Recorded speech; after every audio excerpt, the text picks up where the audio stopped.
Hello दोस्तों, जियो गुरुजी classes में आपका स्वागत है। मैं रोहित शर्मा, सब्जेक्ट अपना ज्योग्राफी। देखिए लेसन नंबर 8 हमारा चल रहा है, इसका नाम है अंतरराष्ट्रीय व्यापार। देखिए अंतरराष्ट्रीय व्यापार में आज हम पढ़ने वाले हैं व्यापार की दिशा। देखिए अगर हम बात करें पुराने समय की, तो आज और पुराने समय के अंदर अंतरराष्ट्रीय व्यापार के अंदर भारी अंतर देखा गया है। हम अगर देखें पुराने समय में, तो अंतरराष्ट्रीय व्यापार इतने बड़े स्तर पर, वर्ल्ड लेवल पर नहीं था। ये जो विश्व स्तर पर जो बदलाव हुआ है व्यापार के अंदर, कि पहले जैसे कि भारत की बात करें, तो भारत का व्यापारिक संबंध विश्व के देशों के साथ में संबंध था तो सही, लेकिन इतना नहीं था जितना कि आज 2016-17 के बाद में। आज 2024-25 के अंदर आज हमारा अगर देखें, अगर 2023-24 की अगर हम बात करें, तो हमारा व्यापार का संबंध विश्व स्तर पर पुराने समय से 2 गुना ज्यादा, 2 गुना ही नहीं कई गुना ज्यादा हो गया है। ठीक है ना। तो इस तरीके से जो बदलाव देखा गया है, इसे हम मानेंगे व्यापार की दिशा। कि पहले व्यापार की दिशा क्या थी, बहुत ही कम व्यापार होता था, व्यापारिक संबंध भी कई देशों के साथ न रह के कुछ देशों के साथ में संबंध था। आज हमारा व्यापार का संबंध एक छोटे स्तर से ना होकर बड़े स्तर पर हो गया है। छोटे से छोटे देश से लेकर बड़े से बड़े देश के साथ में हमारा व्यापार का संबंध बन गया है। तो इसे हम कहते हैं व्यापार की दिशा, या कहें व्यापार की दिशा पहले अलग थी और आज अलग है। ठीक है। अब इस टॉपिक में हमें लिखना क्या है वो सुन लीजिए। पहली हमारी लाइन ये है कि भारत के व्यापारिक संबंध विश्व के अधिकांश देशों के साथ है। ठीक है। तो पहली लाइन तो ये लिखेंगे, क्योंकि हमारा संबंध पहले बताना पड़ेगा इस क्वेश्चन के अंदर कि हमारा व्यापारिक संबंध कहां तक है। विश्व के अधिकांश देशों के साथ में हमारा संबंध माना गया है। ठीक है। तो लिखेंगे भारत का व्यापार या व्यापार संबंध विश्व के कई या कहें अधिकांश देशों के साथ है। आगे बात समझ में, अधिकांश देशों के साथ में। इस लाइन को एक छोटा सा आपका डायग्राम है। ठीक है। डायग्राम कहें कि एक सारणी बोल दीजिए, एक छोटी सी सारणी दी हुई है, और ये सारणी 2016 और 17 की है, जिसमें यह बताया गया है कि हमारा संबंध व्यापार का किन किन देशों के साथ में कैसा रहा है। ठीक है। तो ये संबंध है आपका 2016 और 17 का। ठीक है। जिसमें सबसे पहला जो महाद्वीप जिसे हम कहें यूरोप। ठीक है। यूरोप के साथ में आपका संबंध है, और ये कहें कि 2016-17 के अंदर ये जो व्यापारिक जो आंकड़ा है वो करोड़ों में, जिसे हम कहेंगे करोड़ों रुपए में एक व्यापार रहा है अपना। जैसे कि यूरोप के साथ में 2016-17 का जो सर्वे हुआ, आर्थिक सर्वे, उसके अंतर्गत पता चला ये करोड़ों में, समझ में आई बात, करोड़ों के अंदर है 972। ठीक है। 4 करोड़ से ऊपर हम कहें, ये करोड़ों का आंकड़ा है कि हमारा यूरोप के साथ में एक कहें आयात का। ठीक है। हमने वहां से इतना करोड़ों का माल यूरोप से हमने क्या किया है, परचेज किया, हमने खरीदा है। तो ये आयात से संबंधित हो गया। अब जैसे कि मैं बात करूं अफ्रीका की। ठीक है। अफ्रीका को अगर हम देखें, तो यहां का जो करोड़ों का भाव जैसे 19 करोड़ 332 के करीब रहा है, ये भी आयात हमने वहां से किया है। ठीक है। ये तो एक वर्ष का बता रहा हूं मैं आपको। ठीक है। इसके अलावा जैसे कि आप उत्तरी अमेरिका की बात कर लीजिए, ये आपकी सारणी में दिया हुआ है। जैसे मैं आपको बता रहा हूं, एक उदाहरण के तौर पर है। यहां पर करोड़ों में है, कितना, ये करोड़ों का है 1,95,03,32। ठीक है। ये भी आपका आयात है, वहां से आपने परचेज किया है, खरीदा है। इसके अलावा आपके लैटिन अमेरिका की बात कर ले।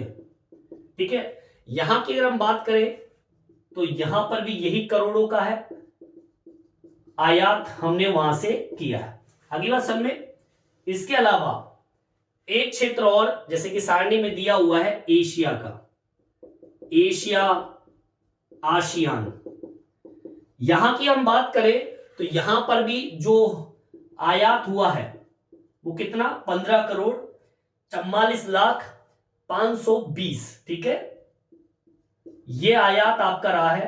कहने का मतलब ये कि ये करोड़ों का और इससे भी कई गुना, ये तो छोटा सा सर्वे है एक तरीके से, और ये सर्वे करोड़ों का है। हमने इन महाद्वीपों के साथ में ये आर्थिक सर्वे किया है, ठीक है। आर्थिक सर्वेक्षण है एक तरीके से, मोटे तौर पर एक आंकड़ा है कि हमारा व्यापारिक स्तर। अब ये क्या व्यापारिक जो आंकड़ा है, ये क्या आज से अगर पहले जाए पुराने समय में तो क्या इतना था? नहीं था, ठीक है ना। अब ये हुआ कैसे, उसकी भी हम बात कर लेते हैं।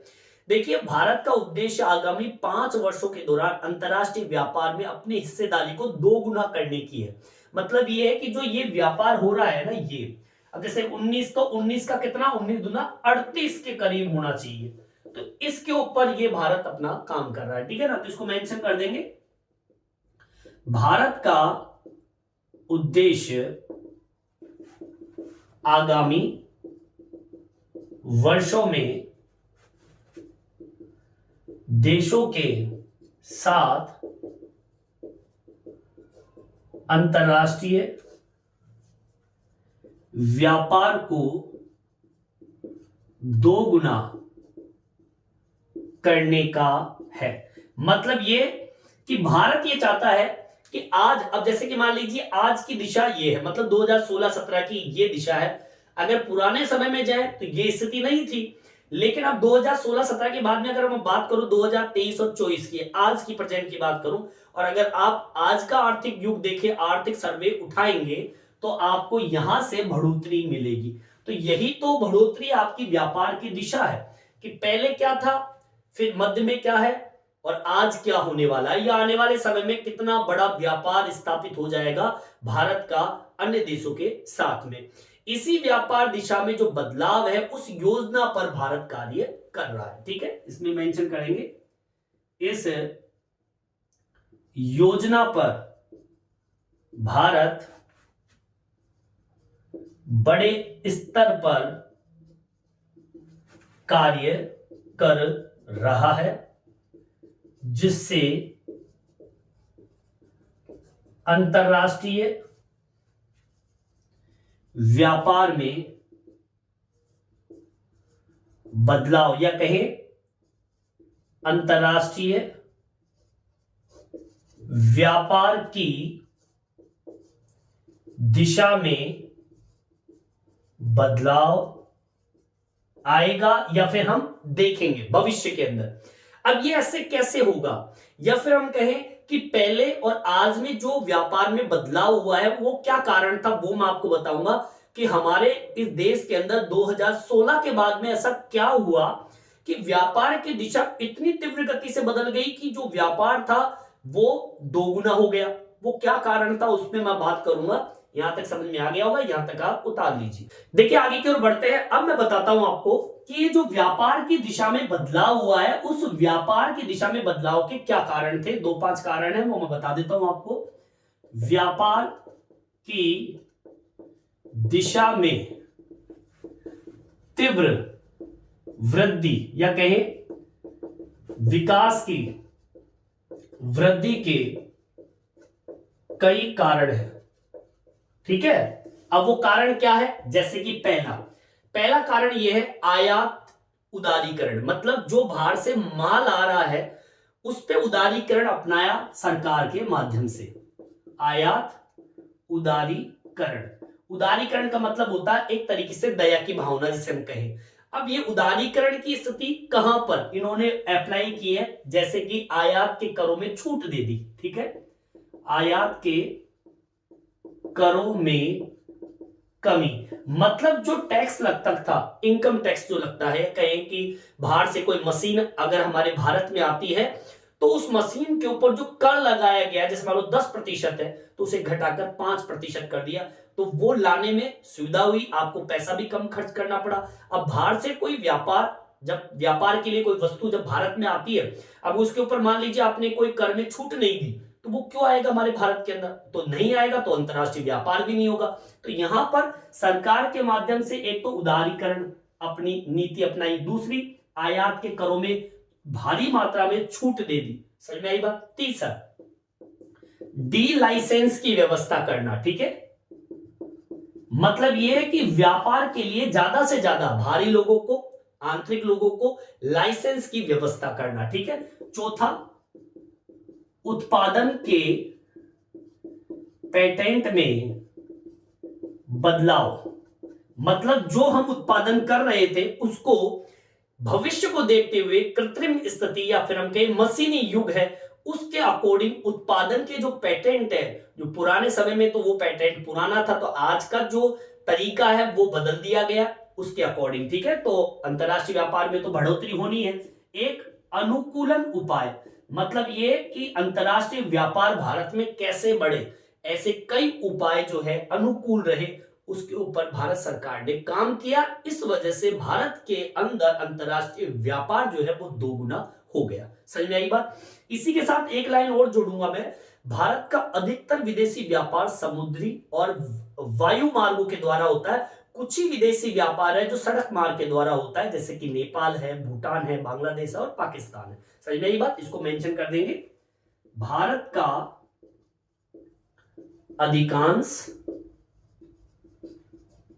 अंतरराष्ट्रीय व्यापार समुद्री व वायु मार्गों द्वारा होता है। ठीक है, कुछ विदेशी व्यापार सड़क मार्गों द्वारा होता है, जैसे कि नेपाल के साथ, भूटान के साथ। ठीक है, नेपाल हुआ, भूटान हुआ, इसके अलावा बांग्लादेश है। ठीक है ना, इसके अलावा आपका पाकिस्तान है।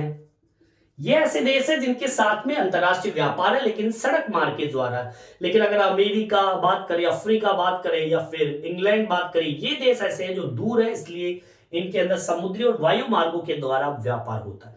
लेकिन मैं आपको बताना यह चाहता हूं कि व्यापार की दिशा जो है, हमारी व्यापार की दिशा कहें पुराने समय, मध्यम समय और एक भविष्य कहें, या फिर हम कहें कि आज का जो समय है। ठीक है, अगर इस समय में रहे तो जो भविष्य में होने वाला है उस स्थिति की बात करें, तो यहां पर अगर अंतरराष्ट्रीय व्यापार कम था तो यहां पर मध्यम है, और आने वाले समय में तीव्र गति से हो जाएगा अंतरराष्ट्रीय व्यापार। तो एक तरीके से ये दिशा को प्रस्तुत कर रहा है कि हमारा व्यापार पहले क्या था, फिर बीच में क्या हुआ, और आने वाले समय में अंतरराष्ट्रीय व्यापार 2 गुना हो जाएगा।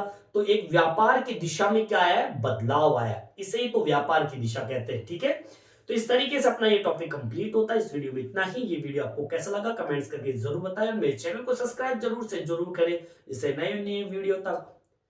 इस वीडियो में इतना ही। ये वीडियो आपको कैसा लगा कमेंट्स करके जरूर बताएं।